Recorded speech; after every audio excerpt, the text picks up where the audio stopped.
Hey there. This is Phil on Phil's Amazing Across the Country Tour 2023. It's currently October 10th. It's around day 100 uh, of biking, of touring. I've spent 3 days in Chicago working. That doesn't count. And I've now been here in Cleveland for 3 days, and hopefully another 3 days so I can work. I haven't worked the last 3 days. I just haven't found anything, and I wasn't feeling good either. So I got here to Cleveland. I don't even remember the last time I made a video. It was a while ago. Tire problems mostly went away. I don't think I've had maybe one flat since. Then that was all road debris. It wasn't. So somehow that fixed itself. And then one of the gentlemen um, in a few cities back gave me a new tire for the back. So it matches the front now. It's an inch and 3/8, so just about that. So the other tire was I was down the trail. I was down the cords.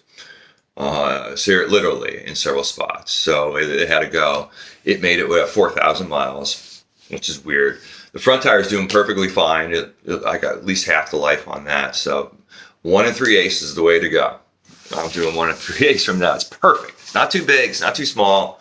It's pretty easy to fix flats and does the job. Unless you're riding in wet sand or mud, or really gravelly trails. But there's only one time that ever happened to me. That last video I did, and that prairie plateau trail. Or something.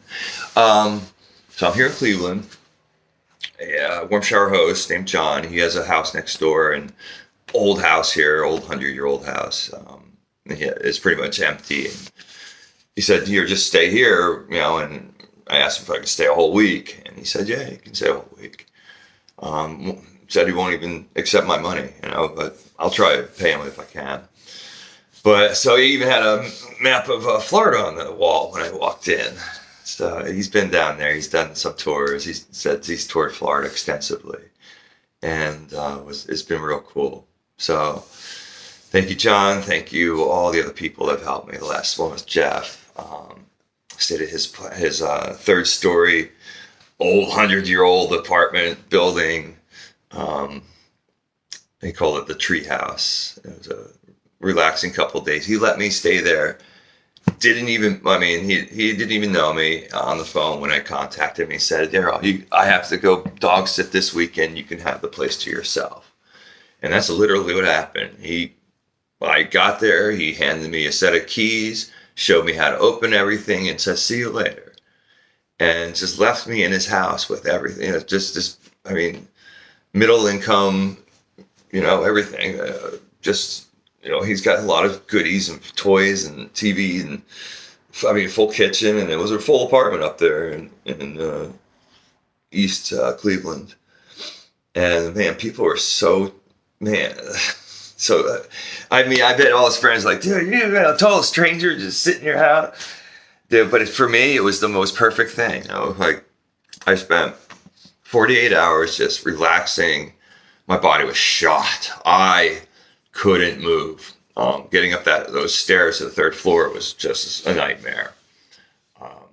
I was so tired. I've been pushing so hard. I went straight from working a big, huge siding job in Chicago. And the second that job was over, I packed the tent up and started this way. I never even took an hour off. I just was happy to get out of Chicago, to be honest. Get me out of this hellhole.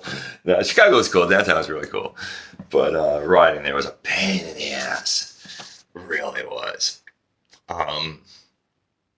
I'm having dinner here. I'm a little broke right now, so I need one more job, which I should hopefully have tomorrow. And I can go to New York City from here.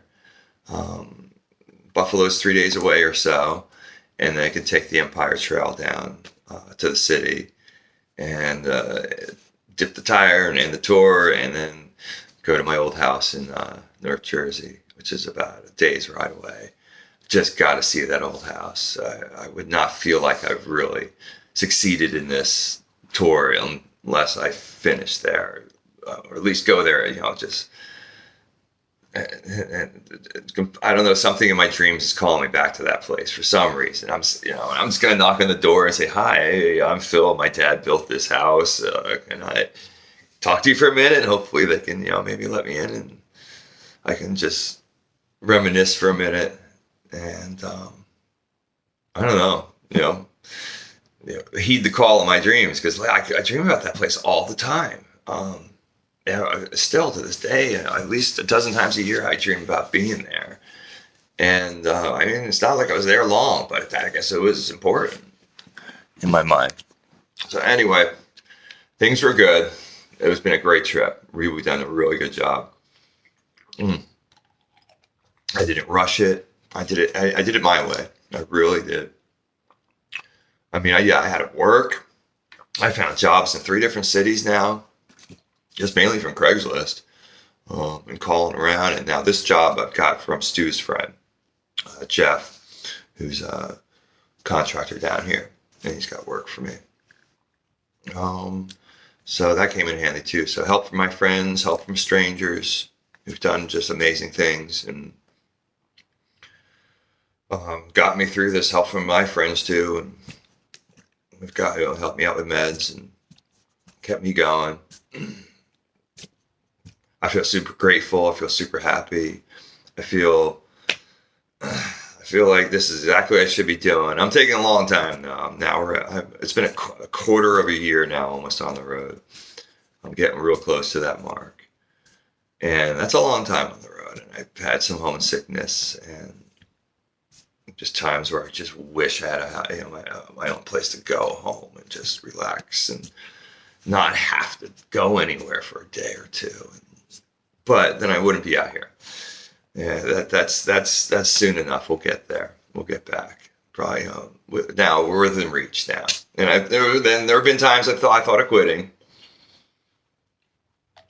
especially when this cold has come through, and and it's just been so long. It's like I could just quit now and just go home for a couple $100.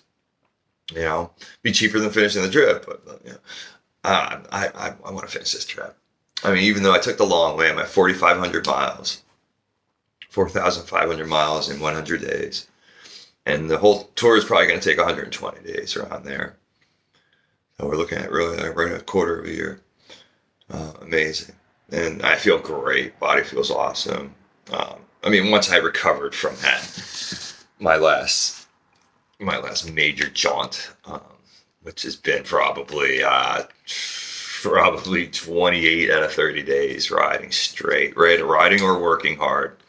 Because I had a hard job at the last place. It was a lot of work. And really pushed it because I'm trying to make up a little time. I'm like, I'm not in a rush, but damn, I got to get my miles in. I'm not happy until I hit 50. Once I hit 50, it's like everything else up to the day is a bonus. And that's never a problem. I can always hit 50. So I've got a bunch of 55s, a bunch of 60s, a bunch of 70s in there. Maybe even an 80 miler in the last month. I've done like 2 or 3 90 miler days as well, but not recently. I'd love to just bang out a 24-hour day too, but every night I think of doing it. It's like, I mean, I don't have to set up the camp. I can just keep riding all night and get to a city quicker or whatever. But now, maybe before this trip's over, one night on a trail, if I could do that, would be great. I'd like to do a 24-hour run, just to do it. But maybe I'll save this my last day or two, and I can jump on Amtrak and go home. So that's the goal. Go home in a few weeks, finish this trip around 5,000 miles in the New York City old home area where I used to live. Anyway, I'm going to try to keep this video under 10 minutes because the last one went a little over. I haven't done any videos recently. I've just been enjoying the trip, really just seeing things. I mean, it's not like pure heaven. I mean, days are tough and some days are boring. Most days are tough. Most days are, rough on the body and long 6-8 hours of pedaling, in a 10-12 hour period every single day. And then having to set up your tent and camp and then break down your tent and camp every morning, pack it all up, no matter what the conditions are. rainy, sunny, cold, whatever. Every single day does get on your gears, and that's kind of why I've thought of quitting. It's just like, it's a lot of work, but I'm not going to quit. I'm going to finish this. I knew I was going to finish this a long time ago. So anyway, that's what I'm going to do, and I'll get back with you later. Good job. Keep it up.